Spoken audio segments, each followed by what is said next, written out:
السلام علیکم جی۔ گزشتہ دنوں حدیث پر کام کرتے ہوئے ایک روایت میرے مطالعے میں آئی، سیدنا عائشہ رضی اللہ تعالی عنہ سے مروی ہے۔ وہ کہتی ہیں کہ رسول اللہ صلی اللہ علیہ وسلم نے ایک موقع پر یہ فرمایا کہ عائشہ میرا بہت دل چاہتا ہے کہ میں جو خانہ کعبہ ہے اس کو اس کی پرانی تعمیر پر آباد کروں۔ پرانی تعمیر کیا تھی؟ آپ دیکھتے ہیں کہ خانہ کعبہ میں ایک دروازہ لگا ہوا ہے، اور پہلے پرانی تعمیر میں 2 دروازے تھے، ایک سے لوگ داخل ہوتے تھے، دوسرے سے نکل جاتے تھے۔ تو سیدنا عائشہ کہتی ہیں کہ رسول اللہ نے فرمایا کہ میری بڑی خواہش ہے کہ میں اس کو پرانی تعمیر پر ہی لے جاؤں، اور حتیم کا کچھ حصہ، حتیم جو سیمی سرکل سا خانہ کعبہ کے آگے ہے، اس کا بھی کچھ حصہ اس عمارت میں داخل کروں اور اس کو کشادہ کروں جو اس کی پرانی تعمیر تھی۔ لیکن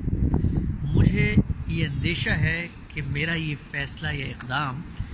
تمہاری قوم کے لوگوں کی ناگواری کا باعث ہوگا، اور اگر انہوں نے نیا اسلام نہ لایا ہوتا اور یہ کفر چھوڑ کے یہاں نہ آئے ہوتے تو شاید میں یہ کر بھی دیتا، لیکن اس وقت میں یہ نہیں کر رہا، اور اس کی وجہ یہی ہے کہ ان کی دل آزاری یا کوئی ناگواری نہ ہو۔ یہ واقعہ پڑھنے کے بعد میرے سامنے 3 حقائق واضح ہوئے، اور مجھے لگتا ہے کہ رسول اللہ صلی اللہ علیہ وسلم چونکہ ہمارے لیے ایک بہترین نمونہ ہے، آپ کی زندگی کے احوال، آپ کے معاملہ کرنے کا طریقہ، آپ کے فیصلے، ان سب میں ہمارے لیے بہت ہدایت اور روشنی ہے اور مشعل راہ ہے آپ کی زندگی۔ تو وہ کیا 3 چیزیں ہیں جو اس واقعے سے محسوس ہوتی ہیں اور انہیں ہمیں بھی اپنی زندگی میں اپنانا چاہیے؟ پہلی چیز یہ ہے کہ آپ یہ دیکھیے کہ یہ بات کون شخص کر رہا ہے۔ وہ شخص جو اللہ کا رسول ہے،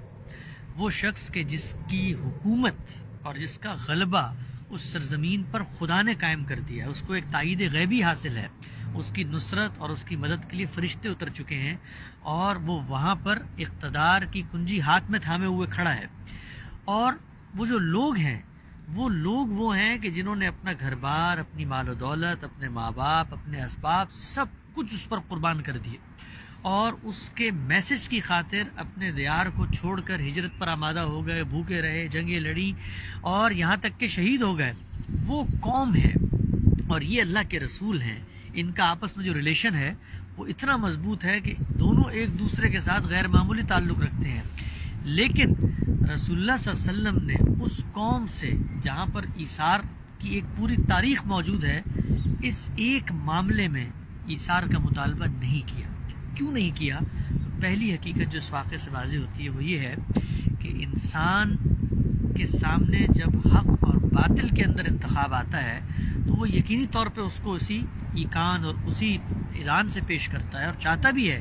کہ لوگ اس پر آمادہ ہوں اور لوگوں کو اس کی ترغیب بھی دیتا ہے۔ لیکن ایسی چیزیں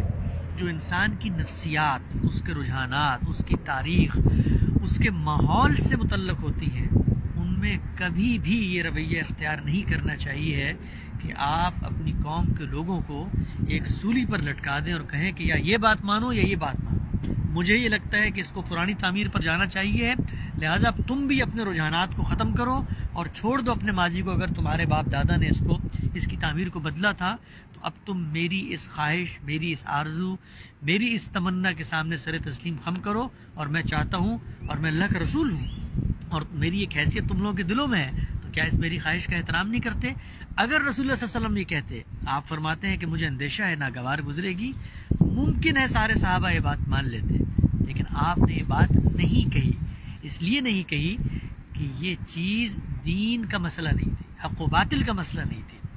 یہ ایک طبیعت کے اندر موجود ایک رجحان، ایک اصل کی طرف لوٹنے کی خواہش اور ایک تمنا تھی۔ تو آپ صلی اللہ علیہ وسلم نے اپنی خواہش کو، اپنی تمنا کو مذہب اور دین کا جو علم اور اس کے ابلاغ کا جو طریقہ ہے اس کی طرح پیش نہیں کیا۔ تو پہلی حقیقت ہم پر واضح ہوتی ہے کہ ہمیں بھی یہ چاہیے ہے کہ ہماری زندگی میں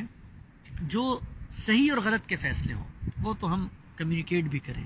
اور جو ہمارے ارد گرد لوگ ہیں ان کو بتا بھی دیں کہ بھائی میرے نزدیک یہ معاملہ غلط ہے، میں اس میں نہیں کھڑا ہوں گا، میرے نزدیک یہ معاملہ ٹھیک ہے، میں اس میں ساتھ چلوں گا، نہیں چلوں گا تو تم اکیلے جاؤ۔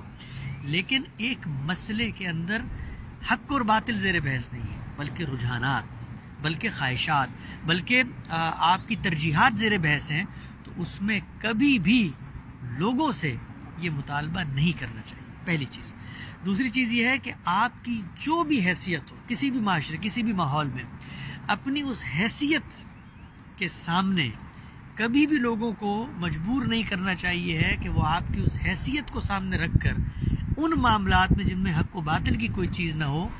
آپ ان کی رائے پر اثر انداز ہو کے ان کے فیصلوں کو تبدیل کریں۔ ہم یہ دیکھتے ہیں کہ ہم اپنے معاشرے میں بحیثیت باپ یہ حیثیت رکھتے ہیں کہ اپنے بچوں سے بات منوا سکیں، اور آپ دیکھتے ہیں کہ بہت سارے ہمارے والدین اپنی اس طرح کی خواہشات اپنی حیثیت کے زور پر لوگوں سے منواتے ہیں۔ دفتروں میں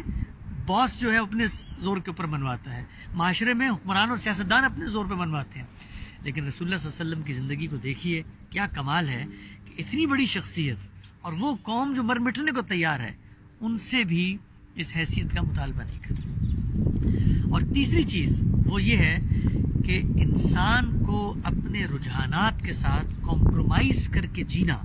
اس کی سب سے بڑی مثال رسول اللہ کی زندگی میں ملتی ہے۔ یعنی آپ کی خواہشات ہو سکتی ہیں، آپ کے رجحانات ہو سکتے ہیں، لیکن یہ دنیا تمام کی تمام خواہشات یا رجحانات یا اپنی جو تمنائیں ہیں ان کو پوری کرنے کی جگہ نہیں ہے۔ اگرچہ وہ درست ہوں آپ کی نظر میں، اگرچہ ان کے اندر کوئی خرابی نہ ہو،